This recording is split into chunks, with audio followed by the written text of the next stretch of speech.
real business owner. Whatever your situation is currently is not your forever situation. That's really what real business owners is, man. Like, we don't care where you come from, where are you going? Our goal and our job is to reduce the mistakes that you have to make or the money that you have to lose. You want to be an entrepreneur, you want to be successful, don't give up. You learn, adjust, and continue to move forward. Welcome back to the Real Business Owners Podcast. This is episode 114. 114, we just discussed this. My bad. Just a few off. Look, No big deal. my wife went out of town yesterday, so I got left at home alone with the kids. I was up at 4 till 5:30 trying to put a 1-year-old back to sleep. So I'm still a little daisy, a little doozy, right? So I thought that was your wake up time anyway. You 4 a.m. 5:30, dude. Yeah. But I also, my bedtime is normally like 9:30, and I didn't get to bed till like 11. So yeah. Kids will do that. I'm thrown off. They do a good job of keeping you on your toes. So we need our wives, Yeah. Oh, I need you back. Yeah. Get back. The kids are home alone right now, so don't call CPS on me. But if you do, it'll probably give me a little bit of a break. Claire's old enough, dude. In between the time where I get them back, I can get some good sleep.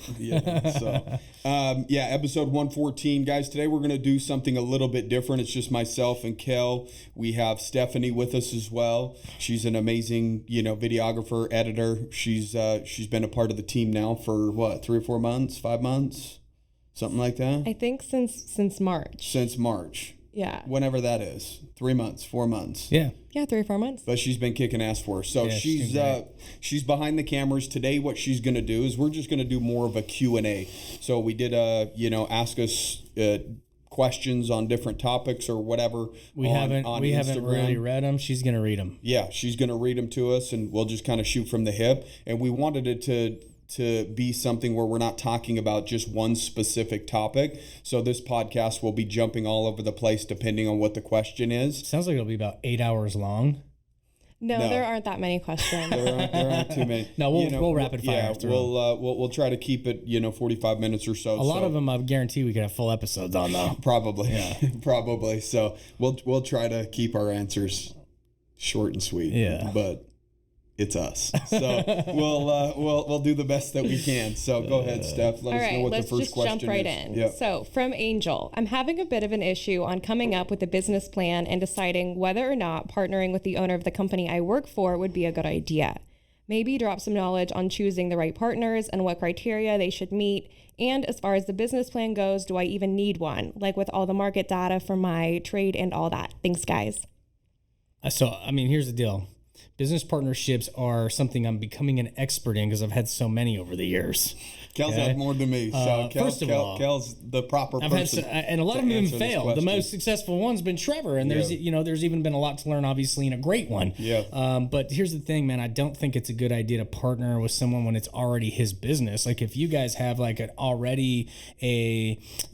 whole new venture you want to partner on, maybe that'd be a little bit different. But coming in as a partner into an existing business is always a little bit different because it's a relationship, right? And he's already kind of established or brought a business to a certain point, and there's always this weird battle on like what's fair. And that's huge because just like any relationship, there's like issues with codependency, who brings what to the table. Nobody wants to be dependent on somebody for a very long time, and nobody wants somebody depending on them for a very long time. And so what happens is there's like these weird control battles that happen. Well, I'm the superior and I want to be the one in control. And they start using different guilt trips to gain power. This thing was here before you, and it's going to be here after so you. I think that's kind of one thing that you should be concerned about. Yeah. But I think all business partnerships should really evaluate and be very transparent with each other on who brings what to the table and what the value is on that. And it needs to happen with like pay for what your involvement is in the company, and then there needs to be a direct correlation to the value of what you bring to the table for that partnership in shares as well. Mm-hmm. And you need to lay it all out, and you need to also think long term when you're going into a partnership. You need to lay it all out, and then you need to say, okay, now here's the thing is over the years of this business, this is what you need to maintain to bring to the table. Or if we start bringing people in to delegate some of these duties to, we need to have a plan for that as well. Otherwise there is going to be these weird festers of resentment that just are going to continue to compound over time. And so, it's impossible to like lay it all out, but you need to do as much as you possibly can because it does happen. And then you have to get yourself in check, and you got to have harder conversations later with people. And, we've been through it, and I've had other partnerships that haven't been through it, and it just totally imploded. And so business partnerships are super, it's tough. Yeah, it's tough. There's a lot of value in them, and there's a lot of, there's a lot of not value. I would say in the beginning, there's a lot of value when everybody's excited and they're trying to build something, and it starts getting messy when the money really starts flowing in, right? So, I mean, if the business is now generating enough revenue where people are making, $250,000, $500,000 a year, then it gets to the point where, well, I'm doing more than that person, or whatever, but yet the pay is equal or whatever it is, right? So the issues in the beginning will not be there, right? You're still kind of in the honeymoon phase of starting a business together. You guys are, a band of brothers trying to build something special. And so there's something cool about that. But once you've built something special and the money's flowing in, that's when things can start getting a little murky. The waters get murky. There's always, in partnerships with us, me and Kale are very, very similar in terms of we're willing to travel. We're willing to, take risks. We're both good at sales. We're both good leaders. We're both good at motivating people to get what we need done, not only for ourselves, but for them and their families, right? They need to grow and evolve as individuals.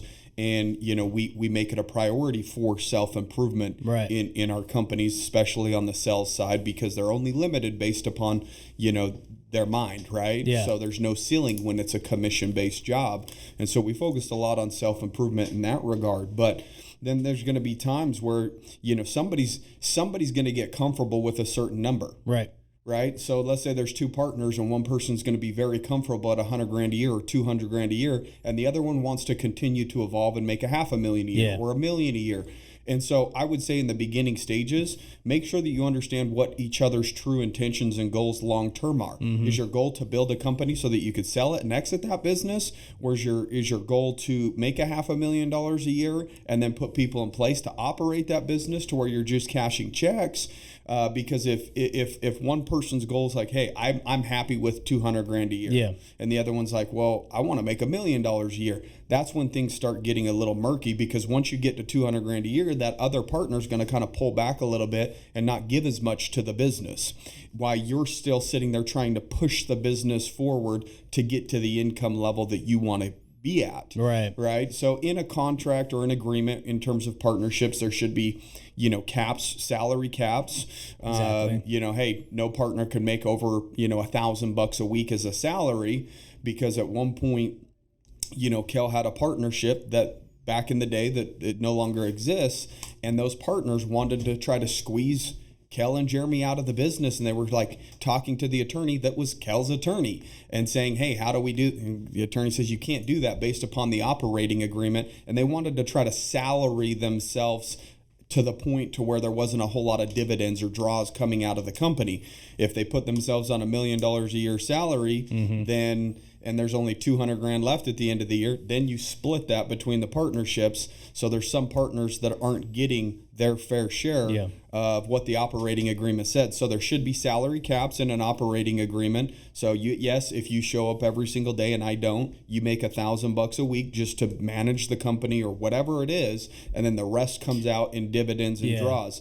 And so one, making sure your goals line up and match each other, and secondly, making sure that there's caps on how much salary can be taken from the business. Super real transparent conversations need to happen in the beginning. Then it needs to go to the operating phase, operating agreement phase. And that saved our bacon in that partnership. Otherwise, those guys would have taken all my relationships and they would have squeezed us out. Because even though I wasn't there day to day, and so now they started getting resentments because they're like, oh, we're cutting you all these checks. And I'm like, I'm managing all these relationships from my other company, and I'm just not in the office day to day. You were the money piece too. Dude, it got really weird, man. And I learned a lot through it. But did it get weird in the beginning, or did it get weird when the company was profiting $4 million a year?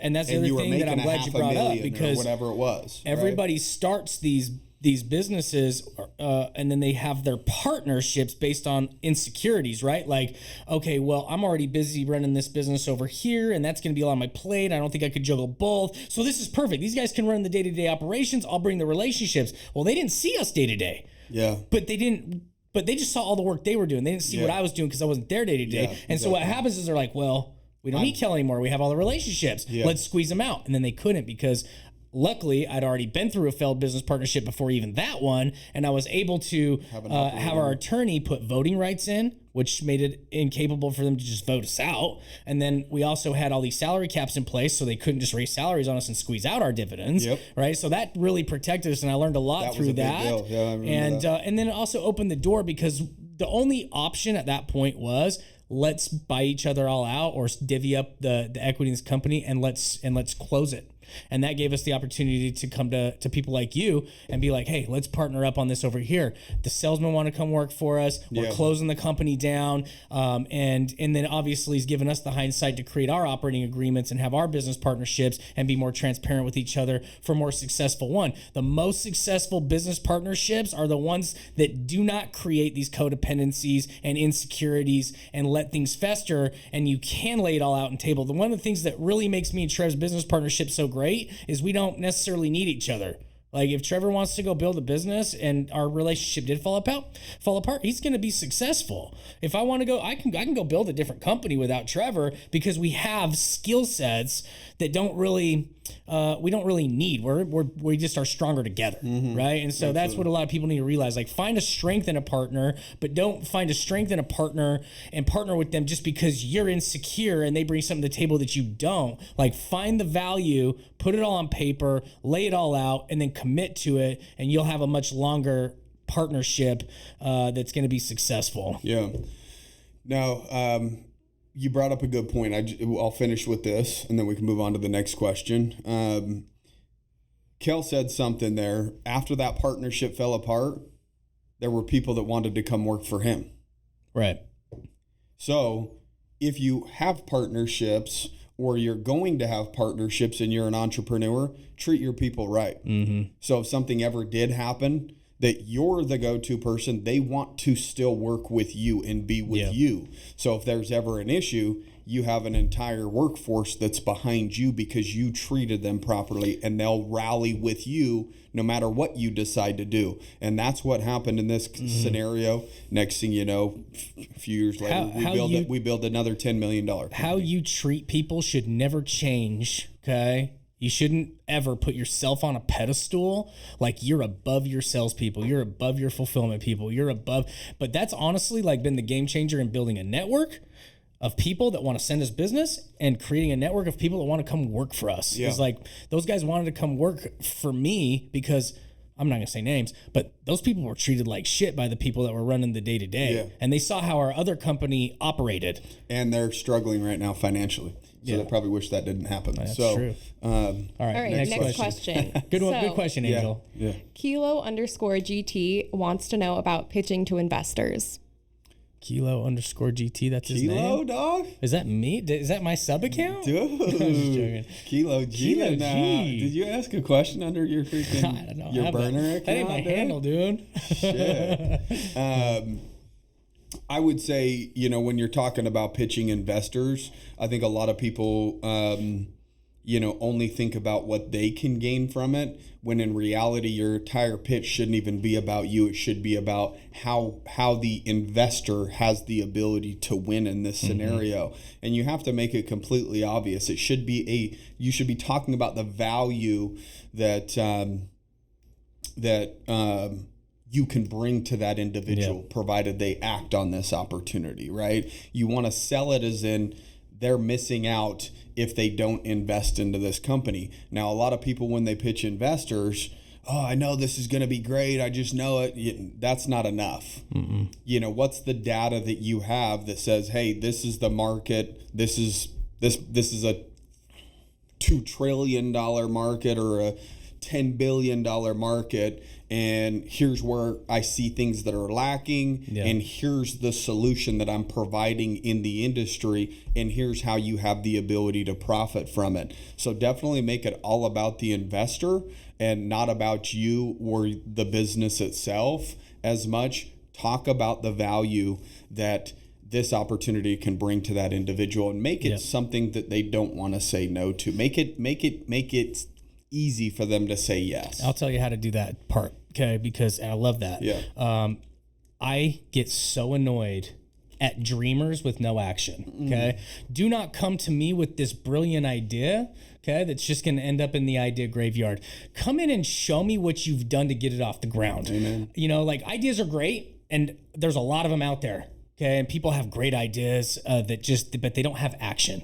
Okay, and I know some people very close to me that are just big dreamers, and they have great ideas, but they don't have any backbone enough to go out and take a risk and go all in on it, and then bring something to me and says, dude, I've not only done all the market research, but I've gone all in on this myself. Because when you're talking to investors, they're betting on the jockey, right? And so when they come to me and they say, I want you to put your hard-earned money for me to take this to the next level, I don't want another job. I don't want another business to run as an investor. I'm betting on the jockey. So come to me and show me, like, dude, you've put all your life savings into this thing, and you've already got it to this point, and now you need it to scale. That's a deal that I want to invest into, because I believe in the guy that's already brought it to a certain point, and now he just needs money to take it to scale. I don't want to invest into some bright idea that needs to get off the ground, and it's going to take a ton of my contacts, resources, management, work, and some I don't want that as an investor. I already have a business to run. If you're an investor, you've already done something to the point where you've put in a lot of time, a lot of hours, a lot of sacrifice, to the point where you have the money, and now you want your money to work for you. Exactly. Right? But I would say Kale's 100% accurate that investors more bet so on the jockey than they do on the business. You know, there's marketing businesses that have $0 a month in revenue, and then there's marketing companies that do hundreds of millions of dollars a year in revenue. It's the exact same industry. The only difference is the individual behind the business that's propelling it or pushing it forward in terms of their vision, in terms of what they were willing to invest in order to make it work. Exactly. And so even on Shark Tank or whatever, they talk about, well, how much do you have invested into this, or what are your sales? Right? They want to know that somebody is doing something already, and not just asking for a handout or a bailout or looking for the easy way in order to make a business work. And so again, if you haven't even structured an entity, even if you have no money, but when we were doing the funding stuff back in the day, you know, people would say, hey, I want 50 grand for my startup. Right. And it said, well, how much do you have invested into this? Do you have an LLC? Do you have a business plan? Do you have that? And they don't have anything. Right. So they haven't invested anything of their own into the business, but yet they want somebody else to invest 50 grand of their hard-earned money into their dream. That just doesn't make any sense to me. Make sure that you're willing to invest into your dream just as you're asking somebody else to invest into your dream. That's what I look for. That's what I look for, is when someone comes to me like, dude, I've already got off the ground. I got 2 employees. Our sales are this. We're making this. I think it can become more profitable if I have more money, because I can scale here. I have all this data. That's great. But I'm actually already like kind of thinking, maybe I do want to get in on this deal, because they said I've already invested everything I have into it. I'll invest into a guy that's worked 3 damn jobs and stashed up 20-30 grand and already went all in with everything he's got, and he now needs some money to get to the next level, than I will some amazing idea with a bunch of research behind it. You know what Warren Buffett says? What? He will not invest into a business unless the owner of that business has failed at 2 other businesses. That's actually probably a really good idea. Because they have experience now. Those 2 other businesses that failed, they learned from those businesses, and they're not going to make those same mistakes. And that person has shown that they've got a backbone, and they're willing to continue to risk and go all in on something, even despite the failure that they've already faced. And that's honestly... That's really powerful. That's very powerful. That's where you really are starting to get that thick skin you need in most people are like, oh, you failed at 2 businesses. Last thing I'd want to do is invest into you. You can't make anything work. But that's exactly what Warren Buffett looks for, provided he was going to invest into a company. He's like, let me see your resume He wants to know that you have experience. In other words, failures. You cannot get experience without some sort of failure along the way. So that's a good question. Kilo All right. G. So building hey, thanks for dropping that on your burner account. So building off of that, eatright_1 says, I have around $5,000 to $10,000 to invest. What can I do?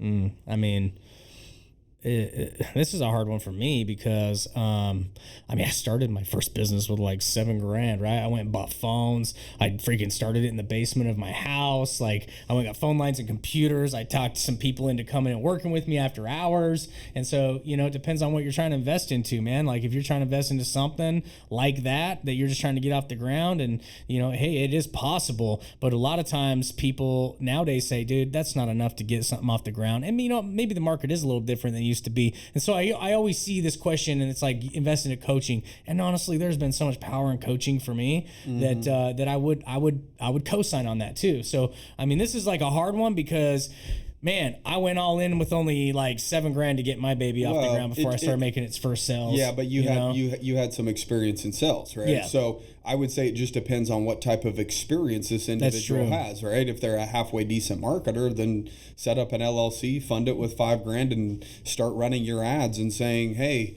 use me for marketing. You know, I'm good at what I do or whatever it is, right? So if you don't have any skills, then that money should go to acquiring skills or information. And I would say the best way to do that, yes, coaching or mentoring, because you are responsible for how your life turns out. So you want to surround yourself with individuals that teach you how to think right.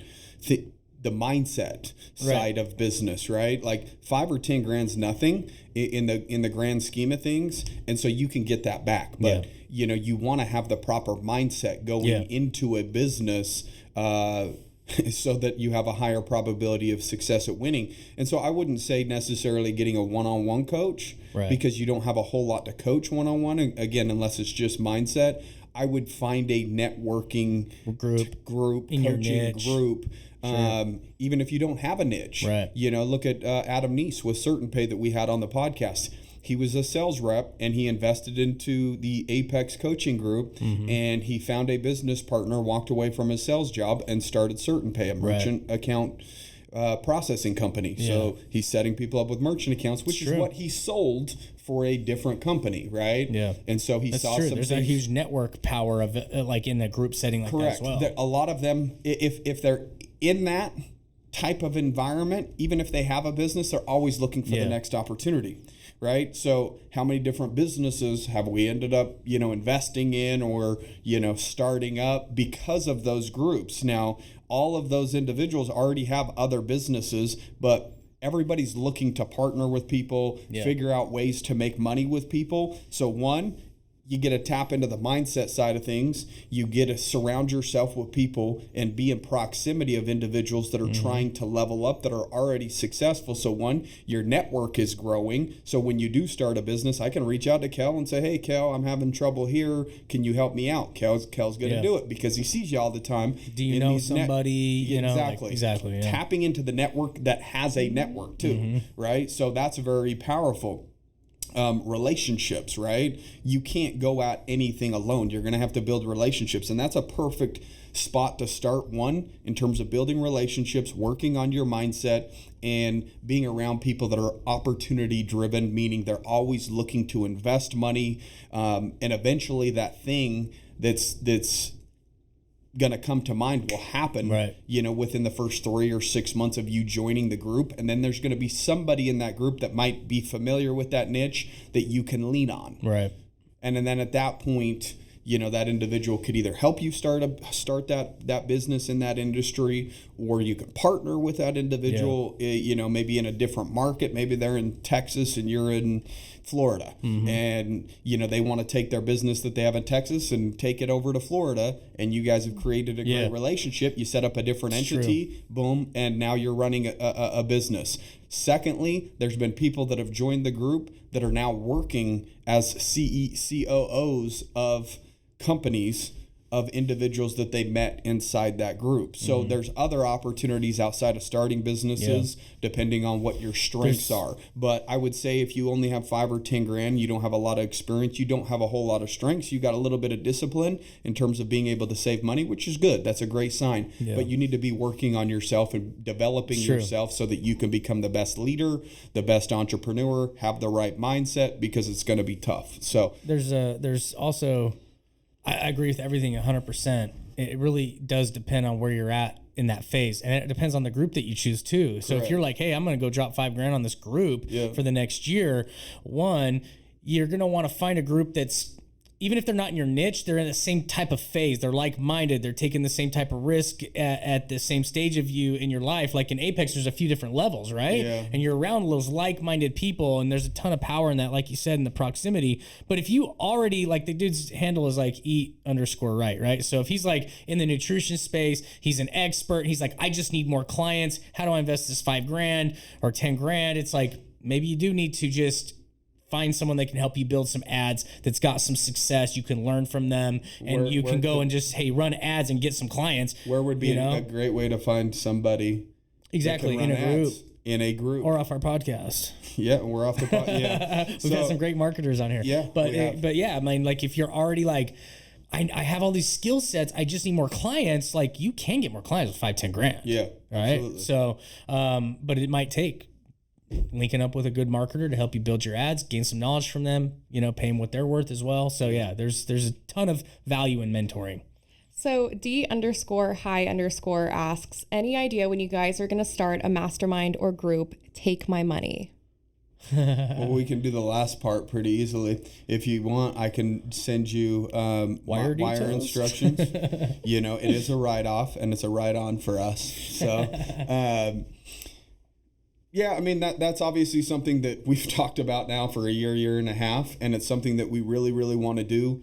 And what we've said is, look, we don't want a half-hearted commitment to something like this. I mean, people are trusting us with their money, on a month-to-month basis to, get information that's going to serve them in their business. Yeah. And the last thing that we want to do is just throw a group together, not being 100% committed, being distracted with the things that we currently have going right now, which is our businesses.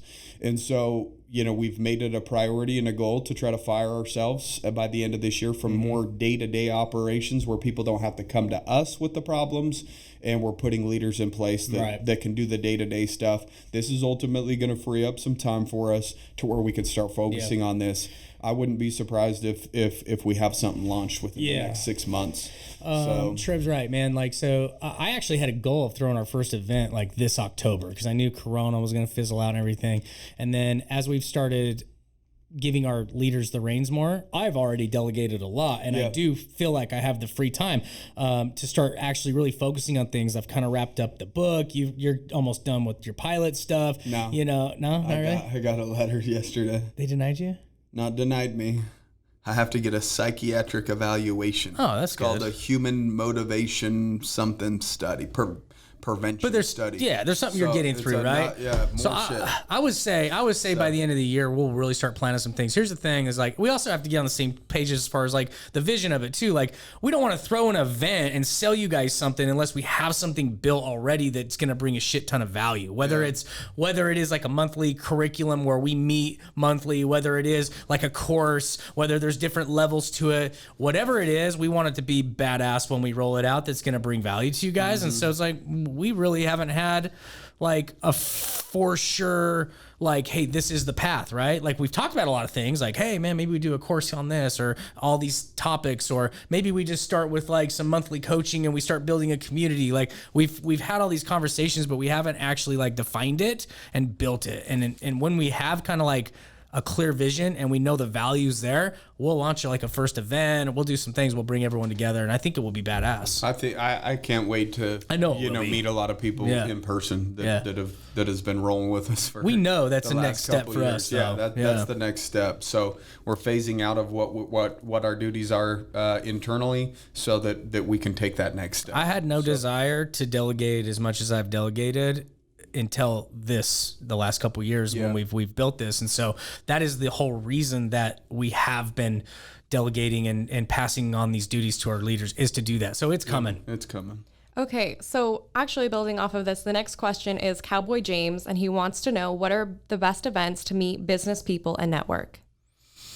Here's the thing. We've gone through all different types of events. We've gone to big trade shows, and you know what? We've pulled great relationships and clients from that. We've gone to, obviously the most powerful things have been the groups that are higher level that we have stayed very active in. Like, we've really built and cultivated badass relationships with not only the leaders of the group, but other like badass similar entrepreneurs at the same level as us in those groups. But you have to start somewhere. We've even been to the BNIs. We've been to the corporate alliances, which are just the local, I don't want to say shitty ones because we got value from those, but we wanted to move past that very quickly.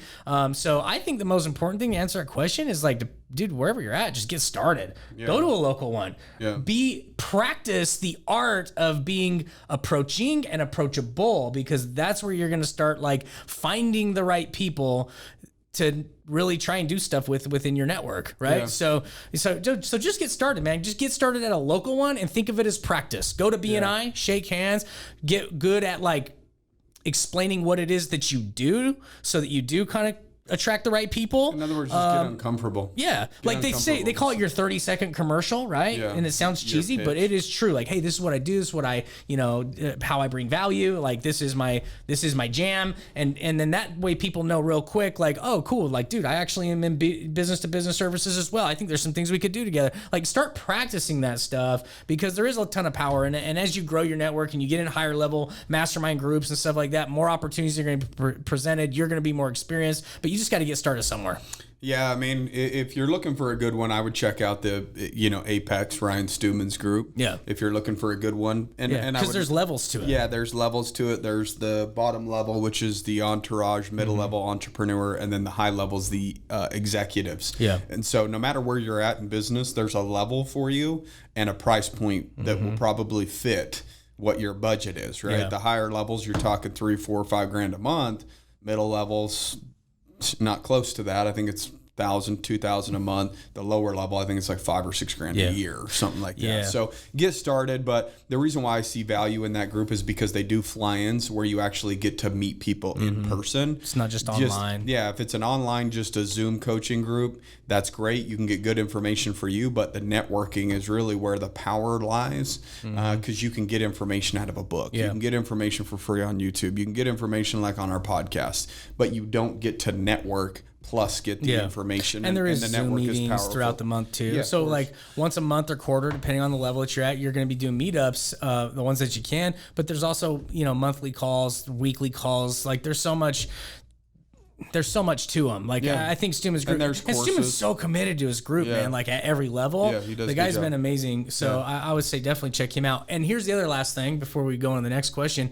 There's so many different professionals in different industries within these groups, and not only are there a lot of synergies, whether it's referral partners or whatever, but dude, like in every level of his group, there's like multiple insurance agents, and they end up finding ways to work together even though they're competitors. Yeah. And it's like really more like you're building alliances and just helping each other grow, because there's plenty of business to go around. And so those are just the type of people you want to be around. Well, not only that, there's a lot of vetted people in the group in terms of like, if you need marketing and you're struggling there's a good marketer. And then you get in the group like, hey, who in the group is the go-to marketer? Yeah. And there's going to be 3 or 4 people that say, dude, this person's good. Yeah. This guy, this girl, or whatever. And then you don't have to sit there and waste your money going through marketer to marketer and trying to find the good one. The group itself is already vetted and networked the group. And so you ask around, they're going to point you in the right direction. Yep. So exactly. All right. Coulter the Credit Doc wants to know, how do you know if you're a good leader? What's up, boy? Culture. It's culture. I would say, a good leader, first off, never feels like he's doing enough or she's doing enough. That's one of the downer parts about being a leader is you're always evaluating yourself and feeling like you're falling short. But that's also why you're a high performer, is because you always feel like you're falling short and always feel like you need to be doing something more. Yeah. Right. So there's a lot of pressure, in terms of being a leader. I would say a leader, one, listens to their people. A leader tries to create opportunities for their employees inside their organization. Doesn't speak down to them, speaks to them in more of an uplifting way, even if it's a negative conversation, to highlight what some of the things that they do great are, and then say, here's where you can improve. A good leader is an individual that when you speak, people listen. Yeah. Because you're an individual that does everything that you're telling them to do, right? Or they've seen you do the work that you're not asking them to do something that you wouldn't be willing to do yourself, right? A good leader just has the ability to pull out the best in each individual, no matter really where they're at, right? Because each individual's different and is motivated by different things. Some people like, appreciation. Some people don't give a shit. They just want the money. Right. And some people you're better at talking shit to. I know to me, when I was a young sales rep, if somebody talked shit to me, like a team leader or something like that, you can't do this. Oh, you that, prove it, Yeah. So almost negative reinforcement to a certain extent, which made me want to prove somebody wrong and produce. So there's people like that that don't need the pat on the back and the appreciation, because if anything, that might demotivate them. I needed, almost like, hey, I bet you can't hit $15,000 this week. Right. Fuck you. I'm going to show you that I can. Why don't we bet on it? Right. I'll bet you $100 that I can. Right. And so I always want to prove myself. And so if somebody says I can't do something, I want to prove it. If somebody's always telling me good job, I'm going to get a little bit more relaxed and think I'm in a safe position inside of a company, right? And so everybody's going to be unique and different in terms of the way that they need to be motivated. Right. It's like a coach on a basketball team or a football team. It's their job to put those people in a position to succeed. You're not going to put an individual that's a terrible 3-point shooter, or your Shaq's not going to be a point guard. He's going to be low down by the hoop so that he can get rebounds. You as the coach has to put him there so that he can bring the most value to the team. Right. We've had sales reps that aren't the best sales reps, so we move them over to fulfillment. Why? Because we see that they show up every day, they have good energy, good attitude. They're just not the best at sales. So where else could we put this individual so that they have an opportunity to, one, stay with us, continue to be employed by us, and have an opportunity to shine, right? And so it's really up to you to understand that each individual can't be motivated by the exact same thing, and to be able to figure that out, managing all those different personalities. That's what a coach does on a team, is brings the A to D players together for one specific purpose, and that's to build something special. Right. And so the idea is to try to figure out how to do that with a bunch of different personalities and make sure everybody feels valued, appreciated, but at the same time, they're all motivated and wanting to perform. I mean, just a couple additions. I mean, first of all, we've seen the most success when we know our culture is great, right? So all those things are phenomenal. And how you're a great leader is when you feel like your culture is constantly growing, and your people that you are leading feel comfortable coming to you and looking for ways to continue growing, right? Like a lot of our best leaders that we're creating right now, or we're not creating because they're putting in the work. We're just leading, right? And they're naturally evolving as leaders. They're doing the work because they have been able to come to us. They've been able to come and say, hey man, where can I grow? Where can I improve? I want more. They want to stay within your ecosystem. They're not looking to get out, right? Like they're looking to grow within you. They'll want to impress you. Like I know when I worked under certain leaders, man, I wanted to impress them, right? Like there's the competitive aspect you brought up, like, hey man, like, competitive, like I don't think you can do it, so they want to prove they can. But like I always wanted to impress them and show them like I'm capable of doing this, and I can do this myself, and I can show them that I can improve here, and it's going to improve the whole company here. Like when you see that you've got those people coming up in your company, that means you're doing a pretty good job as a leader. And then probably the other thing that I'd add on to that is like, you're a good leader when you know that you always still need leadership yourself too. Leaders need leaders, man. And so when you're seeking out, your ego isn't to a level of like, I don't need leaders. I am a great leader, and people are going to do what I say, and I know that this is the right way, and this is my way, and blah blah blah blah blah. Like you're getting you're really suppressing yourself. Like you always need a leader, even if you're a great leader. And sometimes those leaders are needed so you don't get to those points in your business.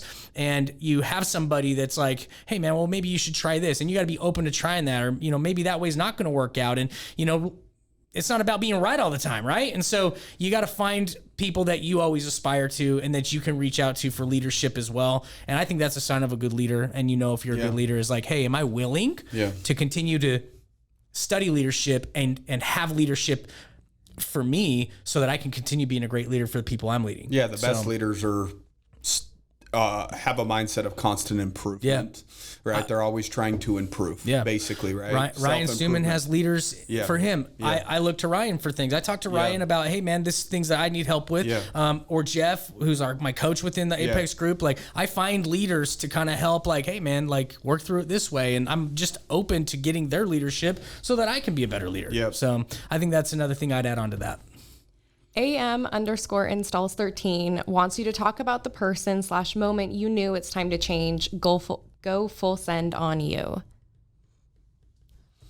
For me, I think we've talked about this before in a previous podcast.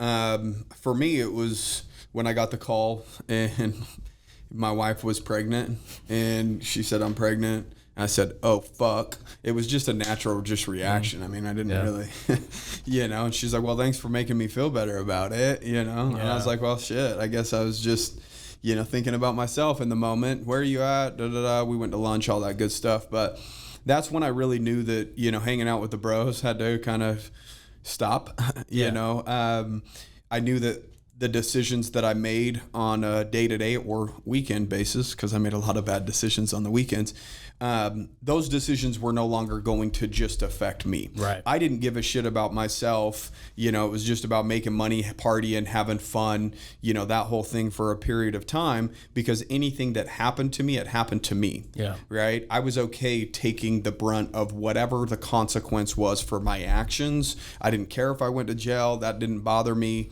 It was all good. I was surrounded by people that were going in and out of jail, all that. That was pretty normal. So that wasn't a fearful thing for me. But when you start bringing another life into the world and your decisions now have the ability to affect another individual, a child, a baby, they don't deserve to have an individual that's selfish, that are only worried about themselves. So that's when I kind of buried that old individual and really stepped into my own in terms of I need to take shit serious and really create a situation to where I'm securing my financial future.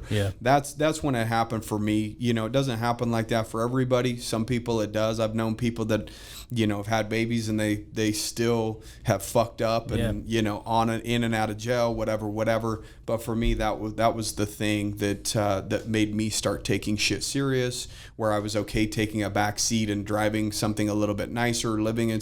I didn't care anymore about all that shit. I cared about one thing and one thing only.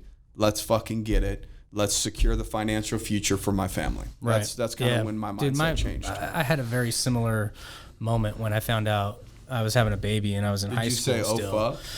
Oh, yeah. And I thought of every single way I could get out of it, too. I thought of, like, man, like, is it really mine? Well, we talked about adoption. You were what, 17, 18, something like that? I was 17 years old, 17, man. And, I actually quit school and went and got a job. I started out pushing carts because, I had a broken arm. I'd been doing a lot of dumb shit in my life. I was just, like, pushing carts. But going back to trying to impress my boss, I always wanted to move up, man. Yeah. Like, I was just, like, pushing carts with one arm. And then once my arm healed, and I was like, the best fucking cart pusher at Smith's, bro. And then they promoted me, and I liked feeling promoted, right? So then I, like, looked for another job that I could make even more. Like, I just wanted more all the time. But the reason where that stemmed from is a way earlier memory when I got laughed at. Okay, I went, I had a home teacher come over. We live in a Mormon community. I'm like 8 or 9 years old. He said, what do you want to be when you grow up? I said, I want to be a millionaire, because I grew up in a family that didn't have a lot of money. Money was a big problem, right? And he said, okay. He laughed at me and he says, well, what do you want to do to become a millionaire? And I was like, I don't know. I just want to be a millionaire. And he laughed at me. And I knew in that moment, even as an 8 or 9 year old child, I knew, like, no one's going to do it but me? Yeah. Right? Like people are never going to believe in me. Right. I just knew that. And it's always stuck with me. Even that weird memory of being laughed at with the first time that I said I wanted to be a millionaire, I got laughed at for that. And I just knew in that moment, like, it is only on me. And I knew that my whole life. I hustled a lot, even in elementary school, I was selling shit. Middle school, I was selling shit. High school, I was selling shit. Sometimes I did some unethical shit to get shit to sell, but I was always hustling because I knew from even just being a child in my upbringing and being laughed at for saying I want to be a millionaire, that it was on me. I had to figure it out, and it was going to have to be a self-made thing. So so that always stuck with me, man. But once I had my kid, it was go time, right? Because I already had that in me, like it's on me. So when I found out I was having a kid, now it's on you. It was like, okay, sure, I'm going to be the best fucking cart pusher because one day I am going to be a millionaire. I'm going to figure out how. Yeah. But I knew even at those entry level jobs, like I had to be my best. Yeah. All right. Mike Zwak91 asks, is there a specific percent of gross/net revenue to not exceed when looking at commercial/industrial spaces? Rent wise, like versus revenue is what I think he's asking. Like, what percentage of your revenue should go towards a lease of a building? Oh, right. And we've never factored that. Yeah, we've never factored that. We've made decisions based upon where we're trying to go, not where we're at the moment. Room for growth. Exactly. Forced growth. That's what we've done. We just barely signed another lease on another spot so that we could double the size of 60-day credit repair. And we don't necessarily just look at the finances and be like, hey, the goal is to double in size. Mm-hmm. So what's it going to take to double in size? It doesn't matter what the revenue is. If that's the goal, again, commit and figure it out later. We've always been willing to take a pay cut to get the space we need to get an eventual raise. It's worked it takes every time. Fucking time. It's worked every time. It's worked every time. It was scary every time too. It was scary. At one point, we quadrupled our rent. We went from doubled? It was only like $3,500 a month. We went to almost $12,000, so we tripled. Yeah. And that was scary. I remember, like, I was the one that was like, I don't know if this is a good move. I remember that. I was like, let's do it. Yeah. Let's go. Yeah. You're like, dude, we need space. I wouldn't do it off of a percentage of revenue. I would do it off of what you're trying to accomplish. Yeah. Now, if you've built a business and you just plan on maintaining the business, then maybe you can run some numbers or whatever it is. Yeah. I would say right now, doing $13-14 million a year revenue, that space over there is going to be like $7,000 a month, and then this space over here is like $11,000 or $12,000 a month. So what does that put us at? Like $17,000-18,000 a month in rent on roughly 1.2 million, or 1.1 million a month in revenue. So you can run the numbers there yourself if you want. Here's what we looked 1%, at. 2%, something like that. We looked more at like, okay, we know we can double leads, so we know we can double salespeople, and we know that will double revenue, but it's also going to double fulfillment costs, right? So we looked at all those things. Like, okay, we just need more space. Well, we just said let's just buy a space or get into a space that's bigger than what we need, because it's a 5-year lease, right? And so you don't want to get into a space that just fits where your needs are today, because then you're capping yourself, or you're going to just hit a plateau, maybe on year 1 or year 2. Within 3 years of being in this space, we had capped out this space when originally we thought it was maybe just a little too big for what we needed, a little too nice, a little too expensive. But we knew if we committed to something that was a little bit bigger, a little bit nicer, it was going to be a better environment for our people. The culture would be a little bit better because they're going to a nicer place to work. If you have clients coming in too, that's the other thing. Like, dude, the impression you make when they walk in the door is going to determine if you're closing that deal or not. Sometimes, not always. Sometimes you are enough to close that deal. Some people say, the deal's closed before they even find the conference room, right? Based upon how your office looks. Like you go to First Form right now and you're a whatever. Influencer, a potential influencer that they want to hire to promote their product. You're going to go in and look around and be like, holy shit, these guys don't cut corners. Yeah, you're already sold when you walk into headquarters. I haven't been there, especially the new one, but we've seen it online. And it's like, holy shit, they've went all in on that thing. So just keep in mind what your goals are. If your goal is to expand over the next 5 years, get into a space a little bit bigger than what you need right now, and it's going to force you to fill in those spaces. We had empty desks, empty computers and phones, and we're like staring at them. We're like, fuck, we need to hire. That's another benefits we need to of get people in there. being a forward thinker or a future thinker, dude, because leases are typically 3 to 5 years. Yeah. So if you're like, oh, I only need 500 more square feet for this one extra thing, like that, you're just handicapping yourself after just a few months of moving in and growing, and now you're stuck there for 3 to 5 years, right? So you do kind of got to consider like your growth over the next few years, not just a few months. Don't or make a year. decisions on where you're at today. Make decisions on where you want to be. Yeah, So exactly. and it will be uncomfortable. So get used to it. All right, how many more questions do you guys want to answer today? Because we could what split are this we into at? like What's a two-part episode. No, let's just do one more and we'll Okay. call it. Yeah, because we're just do one more. Yeah, we're almost All right, Aaron Knows Best wants to know about expensing through your business. expensing through your business.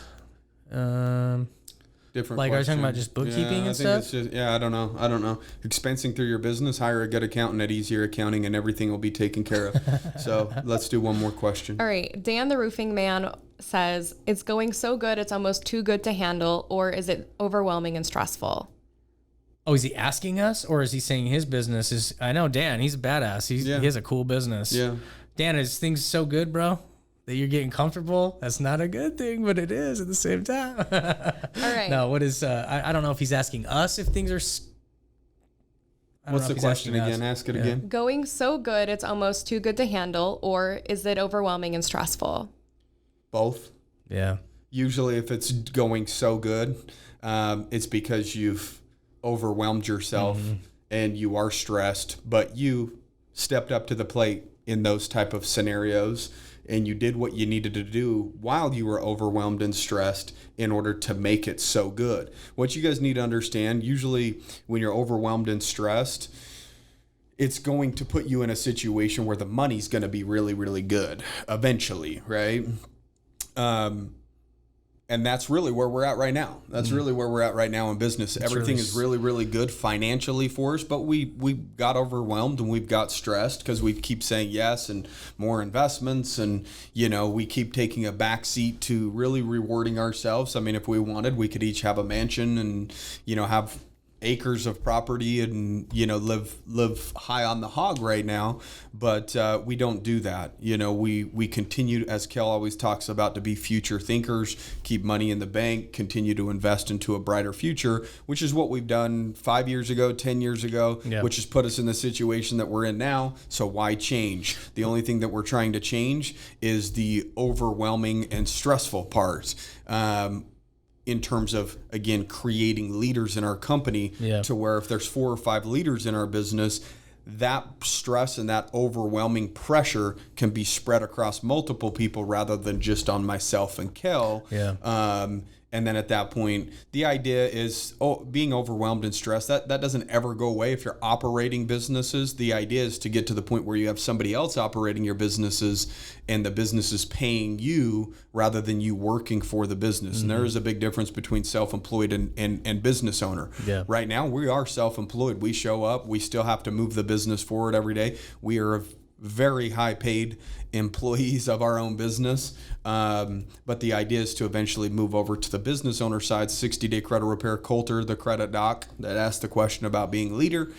He's been a great leader. He's done a great job with that business. And now we pull checks from that company. One, he was given an opportunity to step up, and now his life is going to be enhanced because we took a step back from that company, which is what we want to do now with our accounting firm, is give somebody else the opportunity to step up, become a great leader, grow themselves as an individual and financially. That credit repair company sends tens of thousands of dollars to us every single month without us having to do a whole lot of heavy lifting.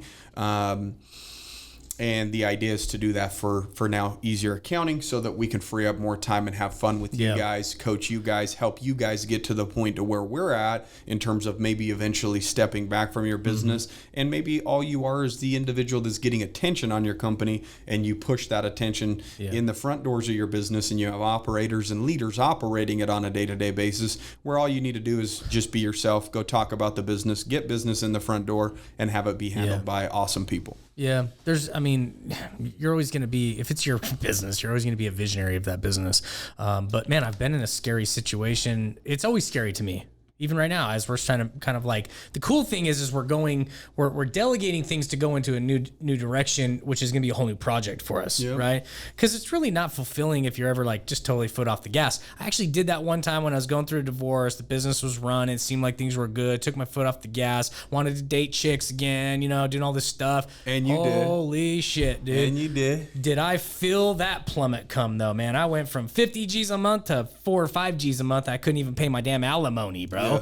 But it was because I took my foot off the gas, you know? And so it's weird, you know, it's weird. You kind of learn things the hard way. I'm kind of grateful for the experience now, because now it's like, okay, I'm not trying to take my foot off the gas and just live this, you know, awesome lifestyle. You're not trying to I always want something that's going to push me. Otherwise, lifestyle. You're not going to try to sit on a beach for 3 years and get a tan and chub up and sip martinis or whatever. It's scary, dude. It's just scary at every fucking level when you're like getting to these phases. But I need always something to be working and putting my efforts into. Otherwise, it's just unsatisfying. But at the same time, you know, both my parents have been in the hospital recently, like literally almost dead. My dad's got told his cancer is in his lymph nodes and it's like stage 4, so then they have to do chemo even though they cut it out. And it's like, you know what, dude, you do got to find ways to enjoy life, but life's not enjoyable unless you're working hard to enjoy those moments. Correct. Right? And so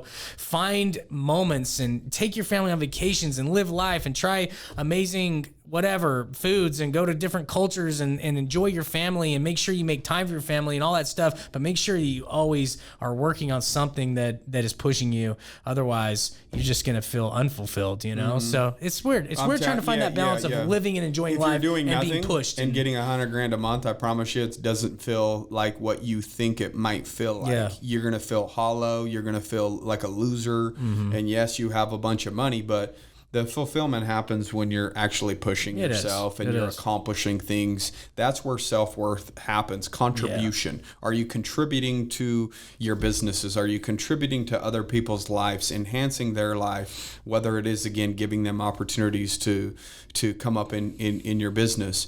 Are you making other people's lives better? I guess really what it comes down to, through your business and through your employees. And as long as you really keep that at heart and you're contributing in a positive way to other people and you're challenging yourself while you're doing that, then the money becomes a little bit more fulfilling. It does. It does. Totally true. Well, since we started saying, hey, we're going to make millionaires within our company, not just us, like, dude, it does feel different. It feels better. Like where we're at now versus where I was, 10 years ago when we went through that, literally 2011. And that's when you started partnering up. Like, man, it's totally different. I learned some shit the hard way. And so it's hard, man. It's hard to say like, hey, this is what you need to do. Enjoy life. Don't enjoy life. Sacrifice. Don't sacrifice, because life is never guaranteed, you know, but you gotta have the means to actually enjoy life. So there's periods where you're gonna have to sacrifice, you know. But for Dan, like, he's got a badass company and he probably can find ways in his company to like, hey, like, I want to level up people with me, and he's probably got some great leaders. He's got a pretty big thing going on, so I'm sure he's figuring it out. So guys, we hope you enjoyed the Q&A today. I thought it was kind of cool. It's just different topics, different shit. I thought so. We might incorporate that a little bit more. So if you see it on Instagram that we ask questions for the podcast, make sure that you throw your name in the hat by throwing a question in there so that we can answer your guys' questions, because we get a lot in the DMs and we can't necessarily go in depth in the DM on with hundreds of people. We just don't have the time to do that. And so a lot of, hey, what advice and I've been just saying, listen to the podcast. All our advice is just on the podcast, and we put it down there one time so that people can listen to it whenever they want. So that we don't have to repeat ourselves over and over and over. But if you have very specific questions, then yes, this will be a good time to I will say though, there were some great questions this time, but they were a little bit too long, so they cut off. So when you're adding in your question, just make sure that you hit that character limit so we can see the full question. Oh, and to be clear, like there's some of them, like the transactions and stuff, I was kind of confused on that, but expensing through your business. I mean, It's not that hard. Any money that goes through your business and that goes out is called an expense. So again, I don't know what exactly. No, he might have meant something different, but it wasn't clear to us. Yeah. So like just, direct to the point, clear. But yeah, we'd love to answer questions, man. So if you guys, when you see these come up for like a podcast, especially, shoot us some questions. Yeah. Helps us out. Make sure you're rating, reviewing, doing all that fun, normal stuff that we ask you to do. You guys have done a good job on the uptick there on some of the reviews that we've seen on iTunes. Yeah, check us out on YouTube if that's what you prefer. There is a TikTok account. We haven't spent a whole lot of time over there, but Corey posting there every often. so often. We got to figure that out. Yeah, Me and Steph has some ideas, and I kind of blew her off. We're gonna have to try that again. Anywho, we hope you guys I have a whole enjoyed list. today's episode. Incorporate the shit that we talk about because we've been through it. We already know what works, what doesn't work, and make sure that you're always pushing yourself, staying uncomfortable. Good things will happen over a long period of time. Yeah. Over a long period of time. Yeah. So, guys, we hope you enjoyed it. Take care. Kick ass. Have a good day. Peace.